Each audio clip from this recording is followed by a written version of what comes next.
What's going on, guys? Welcome back into the Fantasy Slant, brought to you by Pro Football Focus. I am your usual host, Mike Tagliere. We are back to discuss the waiver wire options with our usual, I don't even know if I should say usual anymore. We're missing one of our four today, which it might help things because now we'll have a tiebreaker, because I always want a tiebreaker, and when it's four people, we often don't have that. But let's welcome in Brendan, Marianne Lee. Brendan, how are you today? Great. How are you? I mean, it's raining and I'm actually wet from taking my dog out. But other than that, welcome to the waivers. Rainy day in New York. Nathan, how are you holding up after that fantastic week of football that we just had? I'm doing well. I just want to say, though, since there are three of us now, there's only two of us that can gang up against you. Before, there were three of us that could gang up against you. So that might be really why you only like three of us on the show. Secretly, I was happy when I heard that Daniel was going to be out, because I was one less person to tell me not to pick up Dwayne Washington this week. But some big news. So some big news has hit over the last 24 hours, 48 hours. One being that Rob Gronkowski suffered a collapsed lung in the Seattle game, and he's likely to miss at least one game, possibly more. But it seems like it's just one game. But the biggest news, I think, of the week, or weekend, I should say, is Alshon Jeffrey. He's been suspended for 4 games. Brandon, what's your take on this whole Alshon Jeffrey situation? How do you see things playing out in Chicago? What do you think people should do? Do you think people should hold on to Jeffrey if they're in position to make the playoffs, or do you think he's cuttable at this point? Yeah. Well, I actually just wrote an article about this that's going up right now as we speak, I believe, for Pro Football Focus. And I talked about Cameron Meredith, and now he's the top waiver wire ad again.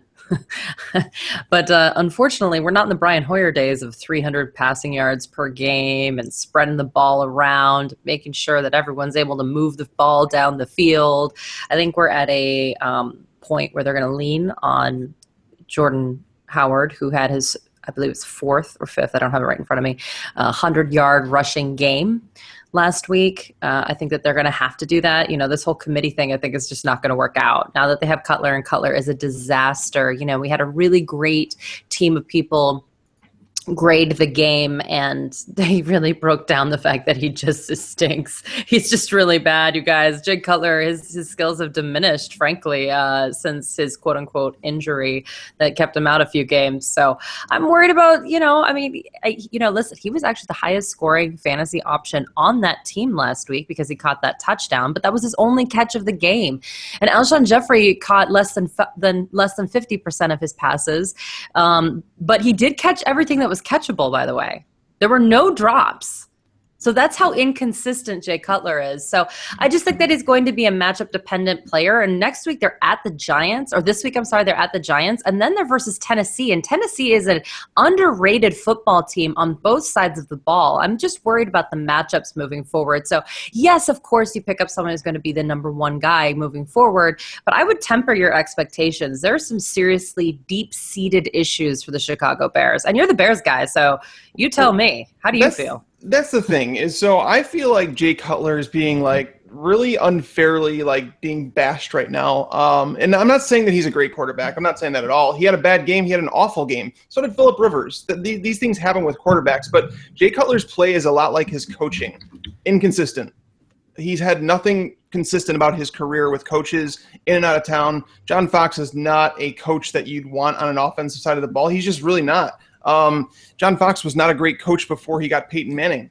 He really wasn't, and that's why I'm still not a John Fox guy. After the game, he came out and said that Jordan Howard had an Achilles injury, and Jordan Howard said, I don't even know what he's talking about. So there's something really wrong going on with this team. John Fox telling people that he was done with Cutler, and it's amazing how we can go from one week where Jay looked fantastic against the Vikings to how bad he looked against Tampa. It's a very roller coaster thing with Jay, and that you have to understand that. I knew that coming in. Nathan, what's your take on the situation? I know you watch a lot of football, and I mean, do you agree with me that it's just been a very inconsistent career with his play and his coaching? Yeah, I think people could be unfair to Cutler right now because of all of the things that happened, but all of those things did happen. Cutler did just have a really terrible game. I know Rivers didn't have a great game, but I don't think Rivers has ever had as bad of a game as Cutler had this past weekend. So Cutler right now is not good. If you have Alshon Jeffrey on your roster, I think it's completely dependent on where you are in your league right now. If you're in a position to make the playoffs and you have the space on your bench, go ahead and keep him. But if you're fighting for a roster spot, then you might be good dropping him and trying to get the best talent you can right now for that playoff push. Yeah, I'm with you on that one. It's going to be tough to hold on to him because you can't put him in an IR spot because he's not on the IR or anything like that. So, I mean, if you need wins now, you cannot afford to keep him sitting there doing nothing on your bench. And honestly, he hasn't even been the player we thought he would be coming into this year. But that's enough for my Bears. It's just depressing talking about them. I have to say I'm a Broncos fan. That we've discussed that as well. And so I've been there for early Jay Cutler. I will say the one thing that has been consistent about Jay Cutler's career is Jay Cutler. And this is who he is. He will have a great game against a great defense and then a bad game against a bad defense. And he is as inconsistent, if not more so, than his coaches, of which he's had many. Yeah. So I think that's important to say. I think that what I saw was just undisciplined, systemic issues with an entire team led by someone that I wouldn't trust as far as I could throw him. So that's my problem, is that the two together is just like, whoa. But certainly some of us are in desperate situations. And if you have Alshon Jeffrey and you have to replace him with Cameron Meredith, of course. I guess that's your life, I mean, and if you have David Johnson, if you have some of these other superstars, they could have been covering up for this Alshon Jeffrey, Jay Cutler, Brian Hoyer disaster. So maybe you're going to be okay with Cameron Meredith. I don't want to completely poo-poo the idea of picking him up, but I just think that we need to temper the height for me for Cameron Meredith was actually when he was the number 2 guy with Brian Hoyer. Yeah. Well, no, over the last 3 weeks, he's seen just 5 targets. So he was kind of being phased out of the offense. Eddie Royal's back, but now he's going to have to be a part of it. There's really no choice that the Bears have. We're going to talk about him because this is the Waiver Wire show. We're going to talk about all Waiver Wire options this week, kind of prioritize them for you guys, giving you our thoughts on each and every player that is anybody that's under 50% owned. We're going to talk about them. So there's some names on here that were surprising to me that they were still under 50% owned in Yahoo leagues, but if they're there, we're going to talk about them. So at the quarterback position, there's really not a waiver wire ad that they're like, just pick him up just because you need to start him every week going forward. But rather, we'll talk about some streaming options at the quarterback position. And it seems like the one that we have consensus, number 1, which is kind of crazy, is Colin Kaepernick against the Patriots. Nathan, why do we think that Colin Kaepernick is a solid streaming option? I think he's the least bad option out of the ones that we have. I don't think there's that many good streaming quarterback options that have good matchups this week. I think Kaepernick, he's been consistently getting around 200-ish yards, has a touchdown here and there. And then I think really why I like him this week over others is he has that scrambling. He'll get a couple of scrambles in there that'll get him about 9-10 yards per scramble. So that's a bonus there regardless of the matchup he's in.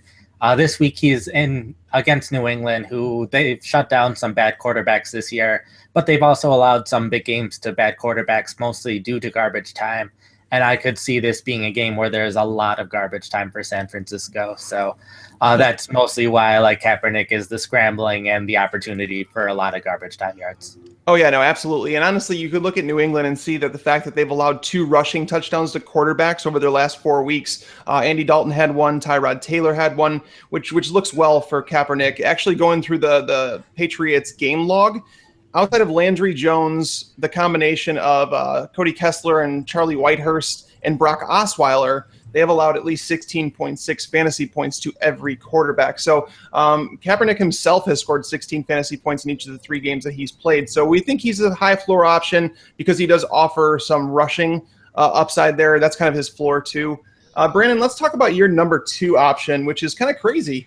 You're not letting Alex Smith burn you again. You're saying you'd rather go with Ryan Tannehill against the Rams. Let's hear Brandon talk about her favorite player in the NFL, Ryan Tannehill. Oh, no, he is not. He is not. I just really dislike the other options. I mean, we only had 4, so wow. Talk about bad. I just think Alex Smith just has this really, really low ceiling. He just refuses to go above it, even when he has, issues, jobs on the line. And here's the deal. They keep winning football games, so no one cares. Andy Reid has no interest in improving Alex Smith's stats for us, okay? It just isn't going to happen. And that's how they play, and I'm okay with that. I just think that I have to accept that and move forward. And as far as Cody Kessler is concerned, I thought Hugh Jackson sitting Cody Kessler was one of the craziest things I've seen in a football game in a long time. I lost my mind. I sat there, I was like, this isn't happening. And I'm a Josh McCown girl. I've been into him for a while. I wanted him. I was like, they're going if they want to win a game, they got to start this guy. But once they decided to go with Cody Kessler, and they didn't give Josh McCown those snaps in practice, and he didn't plan on starting that game, there was zero reason. You don't put a guy that at that age off the bench out of nowhere to play for a guy who had you in contention to win the football game. Yeah, I think I think Nathan said something about it too on Twitter. Like, I think we were all dumbfounded. Like, I literally was taken back. I'm like, I thought they were going to win with Kessler. I was like, did he get hurt or something that I don't know about? Like, what the hell happened? Like, I didn't know. I would love to say to start Kessler against Pittsburgh because I think he could get garbage time. I'm just afraid of what Hugh Jackson's going to do now. I don't know. I think I need a week to get over this, and I'm okay accepting that. I just thought that was the craziest thing I've seen in a long time, and it shook me up. So that's why. It's certainly not I do not believe in Ryan Tannehill, and last week he had one of his better games that he still didn't get over 20 fantasy points. So if you're playing DFS, I'm still not using him because as far as I'm concerned, again, I don't think he's a 20-point guy. I don't think he's going to throw for over 300 yards. You're not going to get any bonuses with him. But if you are playing season long and you just are desperate for this particular week, then I guess. Yeah, well, I mean, the interesting thing on Tannehill, Miami has totally changed their identity. What everybody thought they would be under Adam Gase. Tannehill has thrown, he hasn't thrown more than 32 passes since way back in week 3. So, I mean, he's being held down in fantasy scoring. He had a very efficient game last week, but it's not anything to talk about fantasy-wise. And I do think, Nathan, we talk about it seemingly every week with Tannehill about getting pressure, and the Rams do bring pressure. So, let's talk about Alex Smith. I'm okay with him. Like, I know he had a bad game last week against Carolina. It was just that was a weird game. I don't even know how they won that game. Carolina was the better team throughout the entire game until the very end. But Nathan, what do you think about Alex Smith this week? I mean, is it more of like it's just a really, really bad week for streamers and he's kind of like the second best option? Yeah, I think it's a bad week for streamers. I agree with Kessler that I'm concerned he could get benched again. I'm not sure why I did before. Tannehill, I'm really concerned because of the Rams' defense. They have an excellent pass rush. They have good cornerbacks and safeties. So I could see Tannehill having a poor week because of how good the Rams' defense is. So Smith is just kind of the in-between option of sometimes he does all right. I think against Tampa Bay's defense, they've been really hit or miss. Sometimes their cornerbacks have had good games. Sometimes their cornerbacks have had really bad games. So if Smith can get the best of the Tampa Bay cornerbacks, then Smith could have a decent game. But we could also see a game like last week he had against Carolina, who he didn't do very well, and he had 44 dropbacks. So that was very surprising. But he's just kind of the in-between option. Yeah, so basically if you're streaming quarterbacks this week, you are not in a good spot. Good luck. Yeah, basically. And honestly, some people might own Colin Kaepernick. They might own him already just because of what he's been doing and what he did against, he was a hot waiver wire pickup after he threw for 398 yards against the Saints. So, I mean, it might be slim pickings for you off the waiver wire. So they're not ideal options, but I think cumulatively we would rank them Kaepernick, and then it's a toss-up between Smith and Tannehill, and Kessler probably stay away from just because there's always that possibility he gets benched despite playing semi-decent through the first half. So that was seriously, again, insane. It doesn't make any sense. It really doesn't make any sense. I'm still not over it, clearly. I think they're sticking with him. I think they took a lot of heat for that. I think they're going to stick with him, but there is Of course they did. There is a 4 risk. turnovers later. Oh, yeah. That's why they immediately after the game, they announced that he's back as the starter. And honestly, I don't think that he deserved to be benched. I really don't. No, he was fine. It was Joe Flacco who threw 2 interceptions before that. Hello? Yeah, oh, my gosh. I'm losing my mind already. I can't talk about it anymore. Sorry. Oh, by the way, a lot of people were upset about Joe Flacco and the fact that, by the way, I got to update my spreadsheet with the Browns, what they've allowed, and it was a good day for me. But Joe Flacco, he would have had over 300 yards had Brashad Perriman caught that final pass that he threw. He needed 6 yards, and Perriman dropped an 8-yard pass. So he stunk, man. You throw 2 interceptions against the Browns. That's Tannehill territory. Yeah, Come on now. I still don't believe in Perriman. I didn't even put him in this thing. I'm not running to pick up Perriman either. But let's talk about some running backs. And the thing is, we're at the point in the season where we've talked about a lot of these options. So now it's just more of we're going to try and break it down. So we're going to give you an idea as to which players we would prioritize if they are available in your waiver wire. Because in a lot of leagues, we assume that just because in our league that they're owned, that everybody else owns them.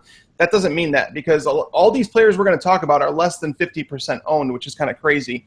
Our consensus number one is Thomas Rawls. He is 49% owned, so he just slightly made it in under the tick. Nathan, what do you think about this backfield going forward? Me personally, I wrote an article that came out this morning, the fantasy stock market, talking about I would sell Procise and Rawls. I would pick him up, but then I would try and sell him while the hype is high. I think if anybody tells you that they know what's going to happen in this backfield, they're lying to you. Like, I want to know what your take is, what you think is going to happen in the Seattle backfield. Yeah, first off with Rawls, he did an excellent job last year, 5.6 yards per carry, 3.1 of those coming after contact. He was graded as one of the best running backs last year. So at this point, since he's rested so long, I'm guessing they've waited till he's really ready to play him. So I think he's finally ready now. My guess is that he will take over a lot of the running situations. Procise last week saw the majority of snaps by a good amount. Did an okay job running, but where Procise really did well was receiving. So I could see Rawls seeing the running downs, Procise seeing the passing downs.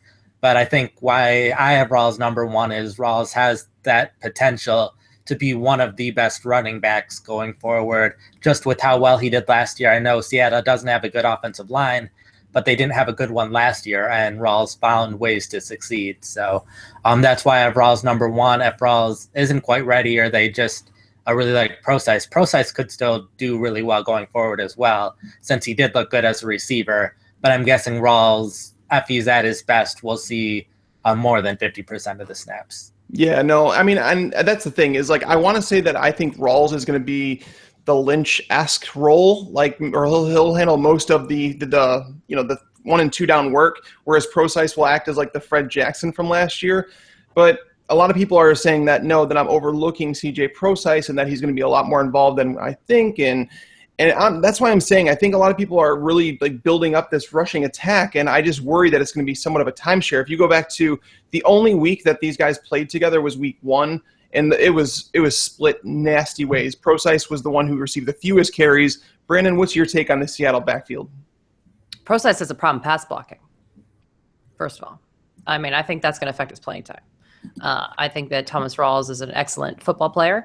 If you look at our two-pointers or what have you, Procise was a negative 0.6 last week in pass blocking, and they need to block they're in Seattle. So it does look like, in good news, that Thomas Rawls could come back just as Russell Wilson looks like he's finally getting healthier.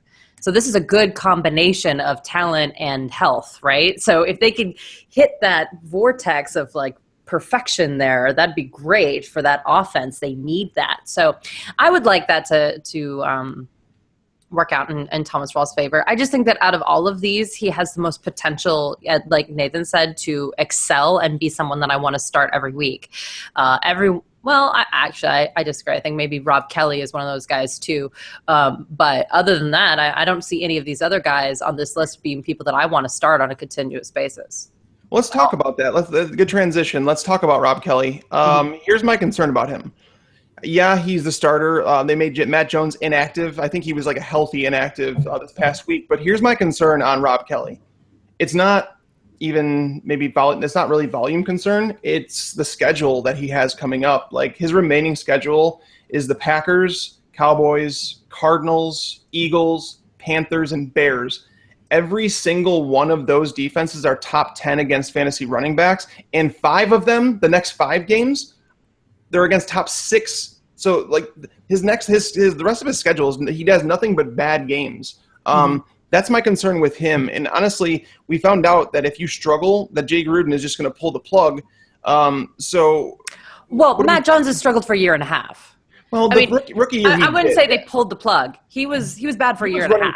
I think Matt Jones was pulled too early. I think that Matt Jones was running fine this year. I don't understand like how Rob Kelly is considered to be running better than Matt Jones did, because he put up 97 yards against the Vikings. That's the Vikings are allowing over 4 yards per carry this season. I mean, he had a lot of carries to do it. So, I mean, they played the Bengals. The Bengals are allowing, I think, 4.3 yards per carry on the season. We saw Rashad Jennings come back to life against the Bengals. So I think the matchups have played really well for Rob Kelly. His totals look good because he's seen a lot of work. I I don't know, Nathan, you're the tiebreaker here. What do you think on Rob Kelly? Are you buying, or are you just like, no, after hearing that schedule and, your argument? I want to say, though, he averaged 3.5 yards after contact, even though he averaged 4.4 yards. So it's not just, I just think that the talent is a little bit better than what I think we're giving him credit for. I wanted to make that argument before we had a tiebreaker. That's all. I'm out now. I'm going to have somewhat of an in-the-middle answer just because I think he's someone that if you need a running back just for this upcoming week, I think he's a good option. I know he plays the Packers, who beginning of the season, they were excellent against the run, but recently haven't been quite as good against the run. And Kelly has been playing well recently. He's been getting over 20 carries, which none of these other players that we're going to talk about have been seeing that many touches. He's been doing a decent job when he's had the ball.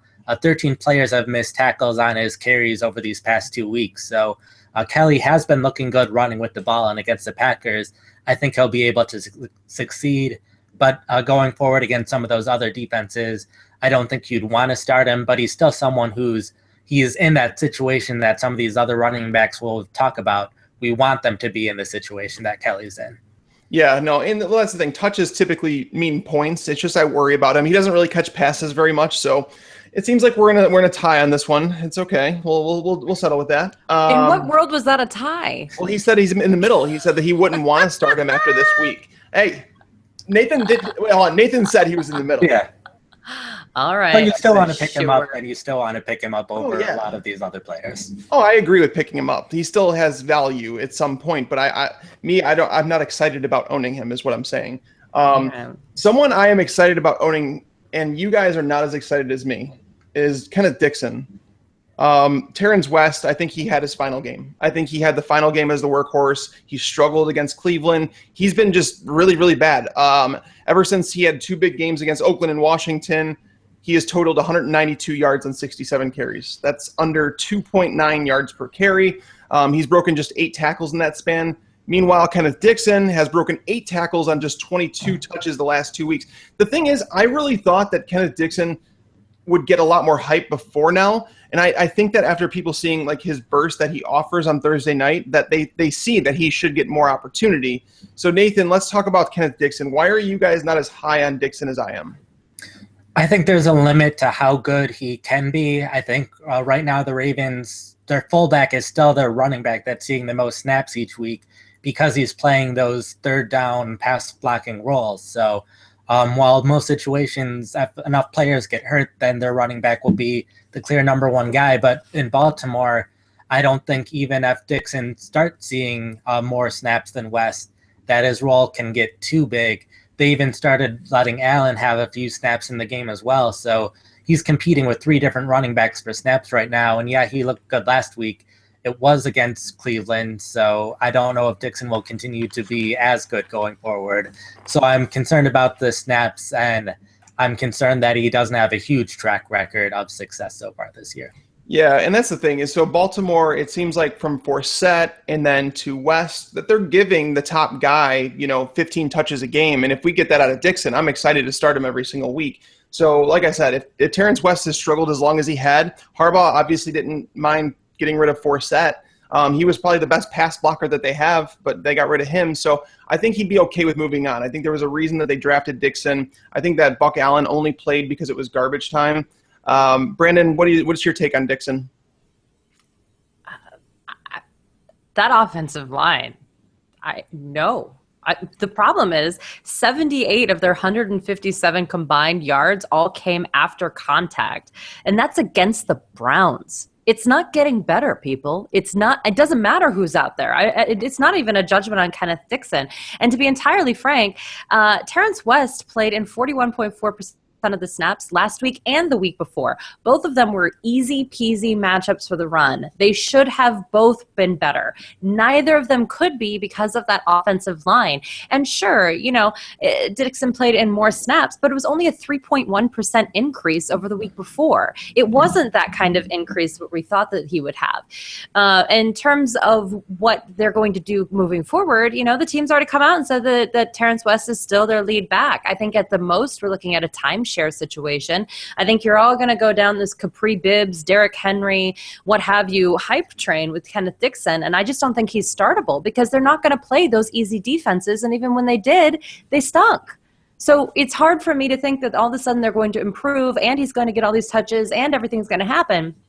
They're not giving the touches to anyone because they can't run behind that line.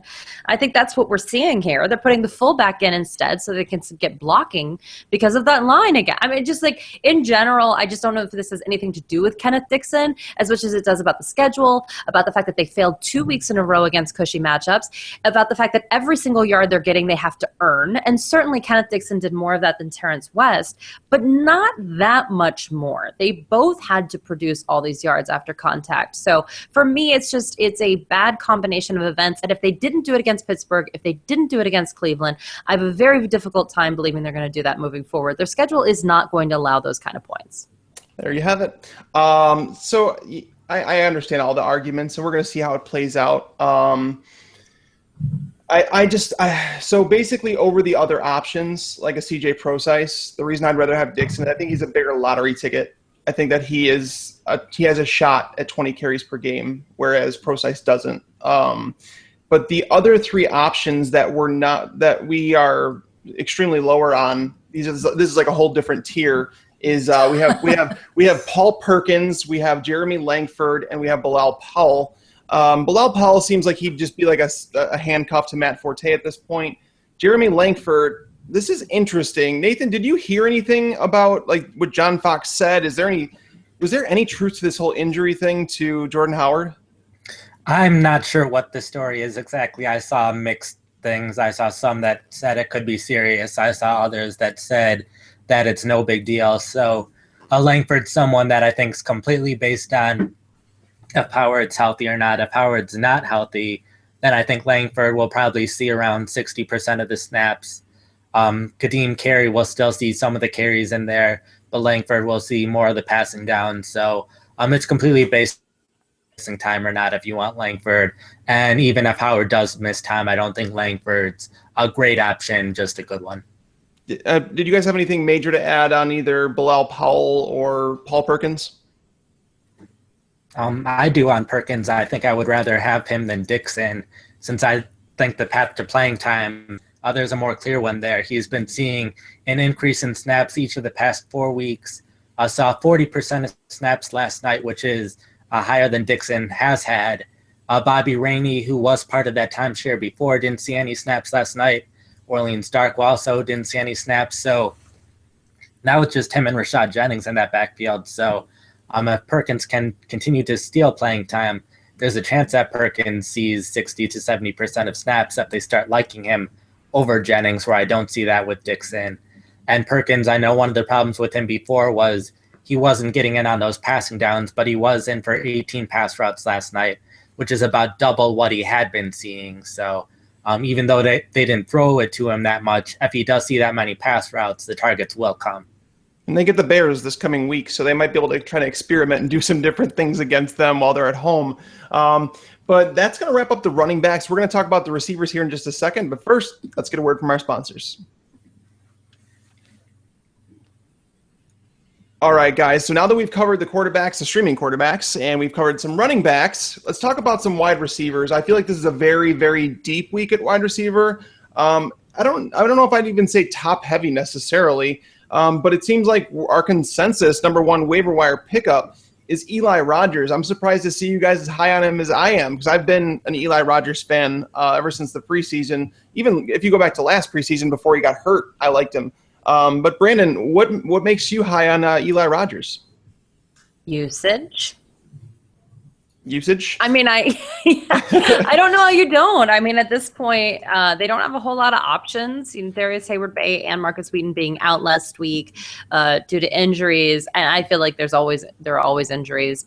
In particular, this week they're going up against Cleveland, as we know. As long as you're not the Ravens, you seem to be able to score a lot of points against Cleveland. Really amazing what happened last week. Really amazing. But yeah, listen, last week he only got 5 targets as opposed to the 10 that he saw the week before, but he was still really involved in that Dallas game. I felt like there's a certain amount of comfortability there, actually. I almost think like the 10 targets were almost too much. Like they were testing him to see if he could really hold up and really participate. So I actually liked it. He caught 4 of them for 42 yards and a touchdown. So I just feel like he's now become a more integral part of this offense. We're going to talk about Ladarius Green later, but I was 0% impressed with what was going on with him. So as far as I'm concerned, I think they're like, yeah, we'll stick to the slot guy with Eli. I don't think he's going to lose any snaps to Ladarius Green there whatsoever. I feel confident about him moving forward. And when you have Ben Roethlisberger as your quarterback, you always have the potential to score. So here's my concern, my only concern on Eli Rogers. Yes, we have Ladarius Green coming back. Yes, he's going to play more snaps. They have the Browns and the Colts the next 2 weeks, they're fantastic matchups, but they're on the road. And we all know Ben Roethlisberger on the road is not ideal. And then they come back home against the Giants, and they go on the road for 2 more games against the Bills and the Bengals. They're all fine matchups for a slot receiver. I think Eli Rogers is fine. Mm-hmm. Nathan, are you worried about the schedule and Ben Roethlisberger playing 4 of the next 5 games on the road? I'm a little concerned, but Roethlisberger, he hasn't been playing as good this season as we would have expected, and I could see Roethlisberger actually getting better than what he had been doing earlier this year. So even though the schedule is a little tough, I do think it's fine enough for a slot receiver. So I could see Roethlisberger depending on him, and with the usage he has and how many targets he could see in those games, I think Rodgers will be just fine. At this point, I think I need to concede to you guys because you guys both have him at number 2. I have him at number 5 as my number 5 wide receiver, and that's Tyreek Hill. The guy, with Jeremy Maclin out last week, he didn't play extended snaps, but he caught a whole lot of passes. Are you guys okay with starting him? So let's pretend that someone is out there is able to get him off the waiver wire. Brandon, are you okay to start him on a weekly basis? Do you feel comfortable doing that? Depending on where I am in my league. Some of my leagues I kind of weeded on wide receiver and have great running backs, and I'm winning just fine with that, actually. Those of us that have the David Johnson, DeMarco Murray action going on, we feel good.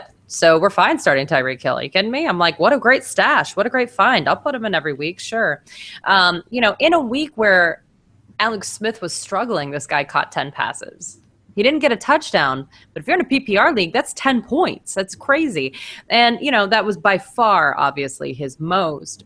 But I think they're feeling much more comfortable targeting him.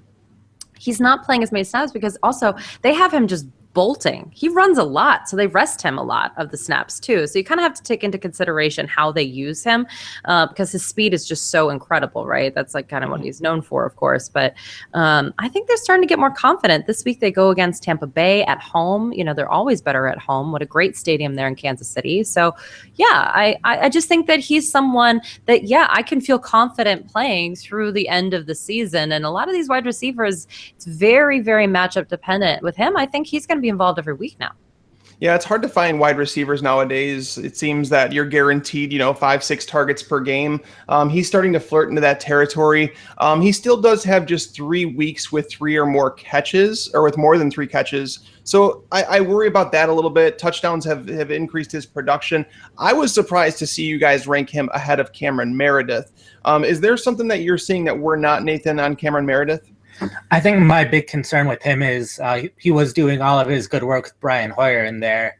With Jay Cutler recently and the game before where Hoyer got hurt, he's only been seeing 1 to 2 targets per game.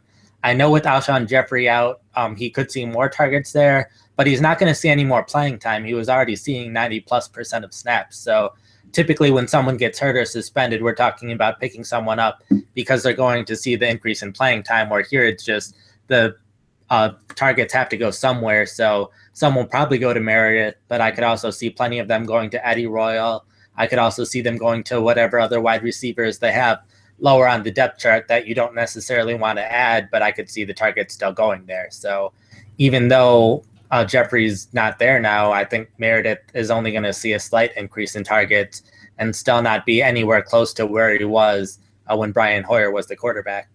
Yeah, that's the crazy part, is he did see a ton of targets with Brian Hoyer, and that's ultimately what led to his production. So I do see some of those targets going to Zach Miller, who's already been seeing plenty of targets. Another guy who those targets should be funneled to, Brandon, is Eddie Royal, and that's going back to his Denver days with Jay Cutler. They have a history. Eddie Royal, in the games he's played this year, he hasn't been like awful. Looking at it, he's had at least 6 targets in 5 of his 7 games, 4 or more receptions in 5 of the 7 games. So, I mean, is Eddie Royal like somebody that you could plug in, kind of like a Tyreek Hill, into that wide receiver 3 spot in a decent matchup? Yeah, so it looks like he was, having problems with his injury way back in week 5. Up through week 4, he was actually our number 1 rated slot receiver in the league, according to Pro Football Focus. So, yeah, sure, he started off strong. I just feel like we have this conversation every year about Eddie Royal and his chemistry with Cutler, and it just never really quite works out. Could it this year? Maybe, but it's really difficult for me to go all in on him. If I were Cutler, which is just a bizarre thing to say, but I would be more interested in Cameron Meredith and Zach Miller as a combo, and then Eddie Royal is kind of like an outlet in last case scenario. So, I mean, I think that Zach Miller is going to be probably the red zone threat, but they're going to have to get to the red zone to get there. And I just don't see Eddie Royal having a whole lot of touchdown upside. He has 2 on the season, but I don't see that. And again, only 2 targets last week, 1 catch for 24 yards. Yeah, I think he might be like the higher floor PPR player, whereas Meredith is the higher upside play that offers you touchdown potential in more games than not. So, yeah, it's definitely not an exciting pickup, but these are not exciting times. It's crazy that we even have to talk about the fact that Michael Floyd is on waiver wires this year, right now, because he, was projected to be a wide receiver 2 in fantasy this year. We all thought a big year was coming after the finish that he had to 2015. Nathan, what's going on with Michael Floyd? I know they said that J.J. Nelson was going to be a starter, and yes, he played the most snaps. He played more than John Brown. He played more than Michael Floyd, but he didn't play well. He played actually awful. Michael Floyd, do you not believe in him going forward? Me personally, I'd love to own him. I just think that it's hard to find a wide receiver that offers you top 20 upside, which is what he has offered the last couple of years on the waiver wire. Yeah, I think he's someone who can get you about 5 catches a game, 70 to 80 yards, but I'm not sure he'll quite see the 101 yards he saw last week. The Cardinals ran a ton of plays against the 49ers. So I also think it's kind of a fluid situation. I could see John Brown taking some of the snaps away from Michael Floyd again. So I'm concerned about the playing time. I'm concerned just based on everything that's happened with Floyd this year. But I do think as long as he's getting the percentage of playing time he saw last week, he'll be reliable for a couple catches and a decent amount of yards per game, just not enough for me to get excited about adding him. Gotcha. Now, before we kind of wrap up and we kind of go through these receivers and get our consensus really together, Brandon, I'm curious to know why you guys are so low on Dontrell Inman. Over the last 4 weeks, now, he has seen 6 targets, 9 and 9 over the last 4 games. So, with Travis Benjamin ailing, Tyrell Williams a little nicked up, do we not trust that Inman's targets will continue, or are you just not believe in the player? A little bit of both. I think if Travis Benjamin comes back, he's back to being maybe a 1 catch a game guy. It's too inconsistent for me, and I don't want to have to be scouring the injury reports every single week, making guesses about a guy that is so injury dependent. And it seems like both Tyrell Williams and Travis Benjamin are on the injury report every single week. So that means every single week I'd have to be checking it for Dontrell Inman. And I would rather have someone that has potential like a Michael Floyd, a Tyreek Hill, Eli Rogers, Cameron Meredith. Those guys are going to play every week. They're going to be involved with the offense every single week. So to me, Dontrell Inman, although he always plays more snaps than everyone else, that is true, but he does not get the same targets from Phillip Rivers. And I don't want to be, well, that's not narrative, it's history. This is when Phillip Rivers' production falls off every year. For 3 years, the back half of the season has been incredibly difficult for Phillip Rivers. And could that change? Sure. And everyone's like, well, it was Keenan Allen. And then before that, it was injury. And then before that, it was something weird. And I don't know, but it's always this time of year. And last week I saw it and I was like, uh-oh, here we are again. He's not 22 anymore. Things are happening. And I'm just not quite sure Dontrell's in a situation that I want to depend on at this current time. I just think that that's not really his role on the team. He's not supposed to be a target monster. So why would I depend on that? Yeah, no, definitely, and that's the thing is I was looking at that earlier today or yesterday, we're the second half of the year with Phillip Rivers, and then I looked at his schedule and I'm like, how do you not love his schedule? Like after the Texans, they'll play the Bucks, Panthers, Raiders, and Browns to close their fantasy season. So it's like you can't get much better of a schedule for Phillip Rivers over the the final 4 weeks of fantasy seasons. So yeah. I was curious to know about Inman, but let's talk about one more wide receiver before we get to the tight ends. Taylor Gabriel. Nathan, you have him the highest of all of us. You have him at number 4. I know he's been a top 10 wide receiver over the last 2 weeks, and I think it's like on 4 targets. It's kind of amazing what he's doing there in Atlanta. So you expect it to continue, or are you expecting an increase in his volume? I would think there's a possibility that he has an increase in volume because he's been doing so well on the low sample size recently. I think if Matt Ryan starts to trust him more because he's been making these big catches, that he could see an increase in targets. And if he does, the Falcons have had as good of an offense as any this year. So any wide receiver seeing a lot of targets in that offense is someone that I want to have. So I'm not trusting to start him this week, but I think he's someone that you could add if you're in position to make the playoffs. Bye weeks are starting to die down a little bit, to just have that wide receiver lottery ticket on your bench for someone who could do really good late in the season. I think the opportunity is there for him to do that. I hadn't even realized that he's now topped at least 52 yards in each of the last 3 games. He's scored in 2 of them. So I think Nathan might be onto something there. So I'm going to put you guys in the spot here. And we're gonna rank these receivers for everybody between us. So we have Tyreek Hill, we have Cameron Meredith, we have Michael Floyd. Let's rank and Eli Rogers. Let's throw Eli Rogers in there. So let's rank. So Brandon, let's rank Michael Floyd, Tyreek Hill, Eli Rogers, and Cameron Meredith. To me, it's Rogers, Hill, Meredith, Floyd. Nathan? Rogers, Hill, Floyd, Meredith. All right, so it's pretty consensus there that Eli Rogers and Tyreek Hill are the top 2 ads, and then from there it could be either Meredith or Michael Floyd. Both of those are being the more volatile, high upside options. I like it. And one more name that we didn't talk about is Robert Woods. His matchup this week is really good. He's going to have a matchup with the Bengals, who struggle with slot receivers. We saw Odell Beckham do some damage out of the slot last night. We also saw Sterling Shepard score. What are we concerned about with Robert Woods? Nathan, what's stopping us from saying that Woods is a better pickup than he kind of looked like against Seattle? Just how he's played these past few years. He's never been a great option. He's coming off of probably the best game that he's had in terms of fantasy, but in the past he was only seeing 5 to 6 targets per game. The Bills have been rotating their wide receivers a lot, so if there is someone with a hot hand, I could see that cutting into Woods' playing time some. So it just, Woods' past, he hasn't been great, so I don't trust him. Where other guys, we haven't seen their complete past yet, so we think they could be good, where we have seen what Woods has done. Yeah, so Brandon, would you agree? It's just like a fill-in option if you're desperate? Yeah.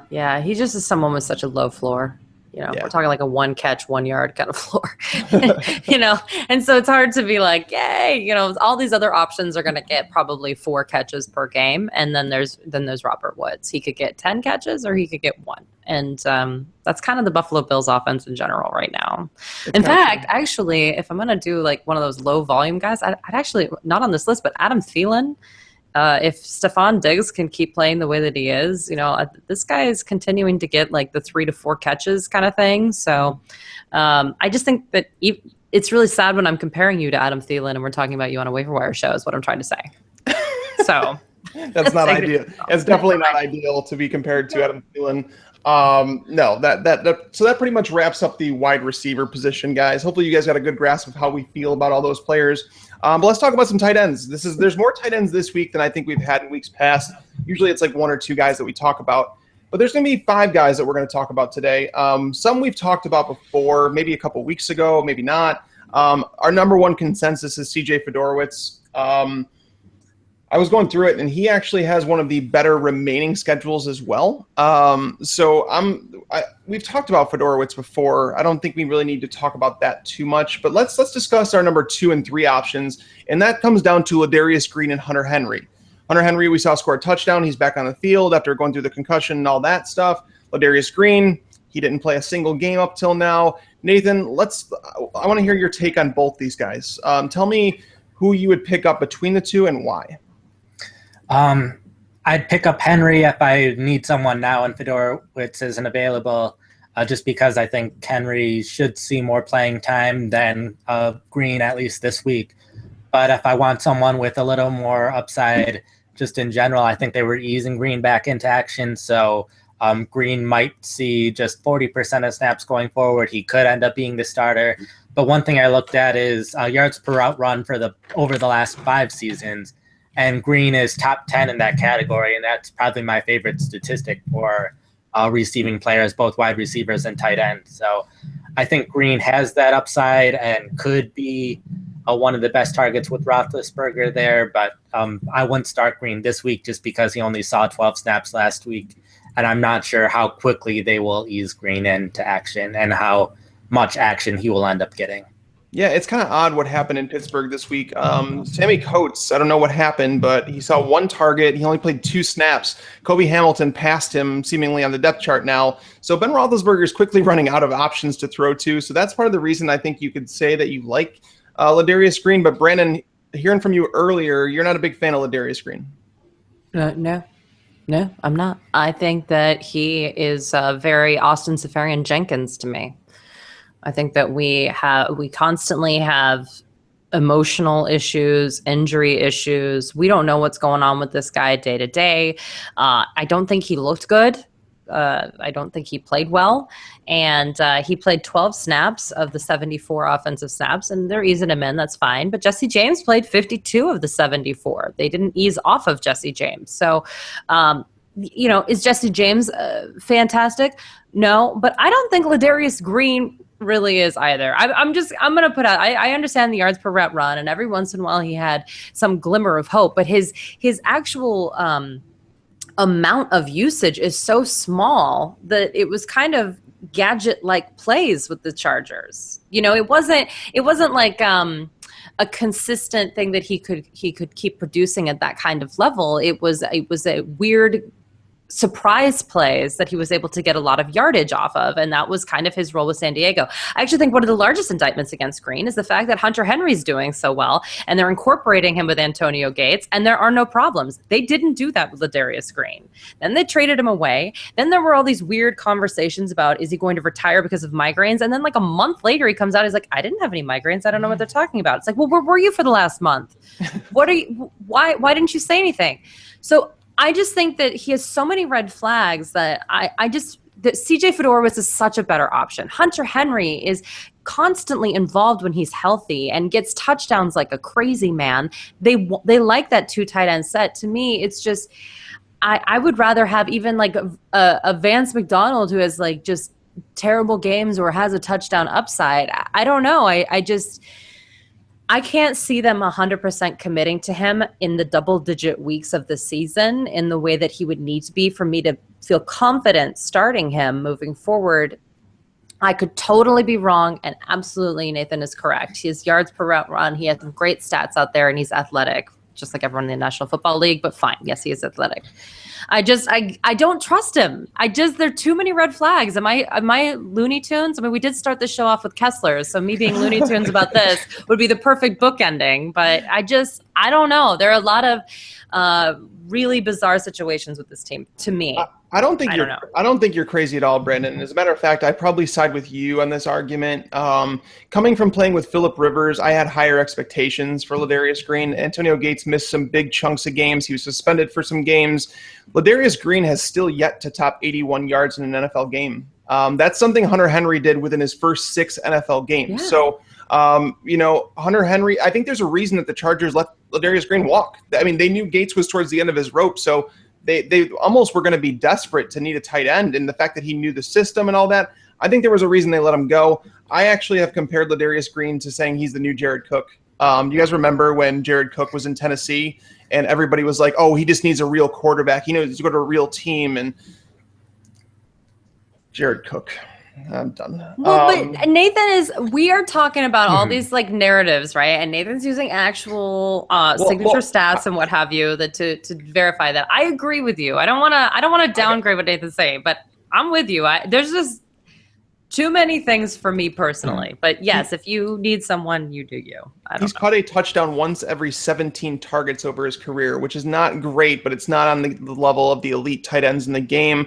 I think the one thing that does save Ladarius Green is the fact that he's playing in a high-scoring offense. I'm sure that's part of the reason that Nathan likes him. And why we like Eli Rogers. So maybe I'm talking out of both sides of my mouth here. No, really though. I mean, you know. No, you touched on Vance McDonald. Nathan, let's talk about him for just a second because coming into this week, he had only seen 20 targets. You think that he's actually like becoming more of a full-time player? Or is it more like, oh, this was just like a one-game thing? I think he'll continue to see some targets. He's been seeing consistently 6 targets these past few games. Before this past week, he had a really high yards per catch, which wasn't going to be sustainable. And this week, we probably saw more of what we'll probably see going forward, and that's probably around 6 targets per game, 4 catches, about 50 yards per game. I don't think the touchdowns have been there too much, but he's someone where if you really need someone, I think you can go with him, but I don't think he's going to have too many really big games the rest of the way, maybe one. Yeah, so I would tend to agree with you. He's a very volatile option. With Colin Kaepernick, he completes like 50% of his passes, so it's not ideal. And the last name that popped up on the waiver wire that was kind of like, we should probably talk about him. It's Vernon Davis. Brandon, I suppose that you're probably on my side with this, where you're not really excited to even think about Vernon Davis at this point. No, but I tell you what, if you're a Jordan Reed owner, he's a must-add.